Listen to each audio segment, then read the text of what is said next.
RTV app వార్తల్ని క్షణాల్లో చదివే అవకాశం ఉంటుంది. ఒక న్యూస్ పేపర్, ఒక టెలివిజన్ ఛానల్ మీ చేతుల్లో ఎప్పుడూ ఉంటాయి. తెలంగాణ రాష్ట్ర సమితి కాస్త భారత్ రాష్ట్ర సమితిగా అవతరించింది. అప్పటి నుంచి అన్ని ఇబ్బందులు ఎదుర్కొంటున్నారు. మొదటిసారిగా శాసనసభకు బీఆర్ఎస్ పేరుతో వెళ్లారు.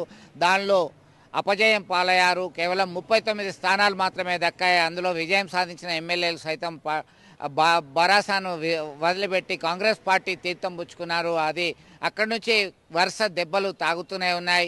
దీనిలో భాగంగా అనేక మంది ముఖ్య నేతలు, కార్యకర్తలు భారత్ రాష్ట్ర సమితికి పార్టీకి గుడ్ బై చెప్పారు. ఇతర పార్టీలోకి జంప్ అయ్యారు.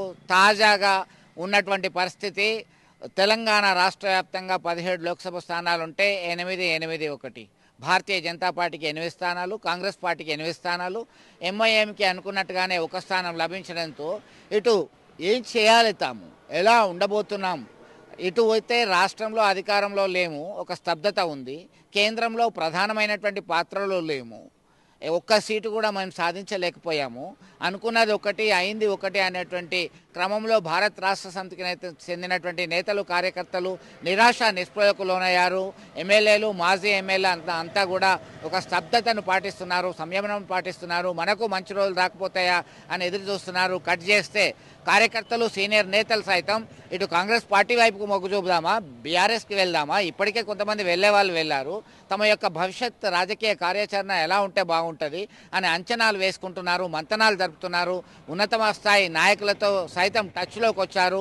పార్టీ ఏదైనా సరే మనకి పదవిలు, మనకు అనుకున్నటువంటి రాజకీయ ప్రయోజనాలే ముఖ్యము, మన ప్రయోజనాలే ముఖ్యమైనటువంటి కోణంలో భారత్ రాష్ట్ర సమితి నుంచి ఉన్నటువంటి పార్టీ నేతలు, కార్యకర్తలు సుదీర్ఘంగా మంతనాలు జరుపుతూ ఆలోచనలు చేస్తున్నారు. దీనిలో భాగంగా మరింత వీక్ కాకముందే కేంద్రం కావచ్చు, రాష్ట్రం కావచ్చు చేసేటువంటి పనులను సునిశ్చితంగా పరిశీలిస్తున్నారు భారత రాష్ట్ర సమితికి చెందినటువంటి అగ్రనేతలు. వాళ్ళు లెట్ దెమ్ కమిట్ మిస్టేక్స్, వాళ్ళు తప్పులు చేయనియండి, తప్పులు చేస్తే ప్రజల పక్షాన మనం ఖచ్చితంగా గొత్తెత్తుదాం. ఎందుకంటే పిడికడు మందితో మొదలైంది మన ప్రస్థానము. తెలంగాణ రాష్ట్ర సమితి అవతరించినప్పుడు, సింహగర్జన సభ జరిగినప్పుడు ఎవరొచ్చారు, ఎంతమంది ఉన్నారు, అనేక ఆటుపోట్లను, ఆటంకాలను తట్టుకొని మనము విశ్వవ్యాప్తంగా భారత రాష్ట్ర సమితిని, తెలంగాణ ఉద్యమాన్ని మనం తీసుకెళ్ళాము. అనుకున్నటువంటి కళను నిజం చేసుకున్నాము, తెలంగాణ స్వప్నం సాకారం చేసుకున్నాము. అదే పంతాను మనము ఫాలో అయిదాము. దానిలో భాగంగానే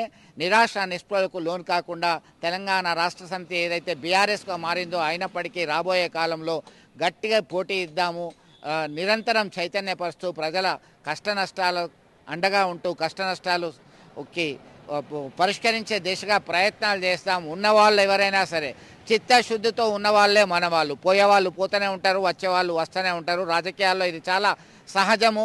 ఆయారాం గయారాం పాలిటిక్స్ అనేది మన ప్రజాస్వామ్య వ్యవస్థలో మనం చాలా కాలం నుంచి చూస్తున్నామని చెప్పేసి బీఆర్ఎస్ అధినేత కేసీఆర్ దిశానిర్దేశం చేస్తున్నారు. ఇప్పటికే అధైర్యంగా ఉన్నటువంటి నేతల్ని వాళ్ళకి మనోధైర్యాన్ని నింపేటువంటి వ్యాఖ్యలు చెప్పారు. మనం కాన్ఫిడెంట్గా ఉండాలి, ప్రజల పక్షాన పోరాటం చేస్తే ప్రజలు ఖచ్చితంగా ఆదరిస్తారు. రాజకీయాలు ఇవంతా కూడా సహజము, ఆటుపోట్లు అనేటివి సహజం. ఇవన్నీ కూడా ఎదుర్కొంటూ ముందుకెళ్ళినప్పుడు మాత్రమే మన రాజకీయ ప్రస్థానం అనేది ఉంటుంది.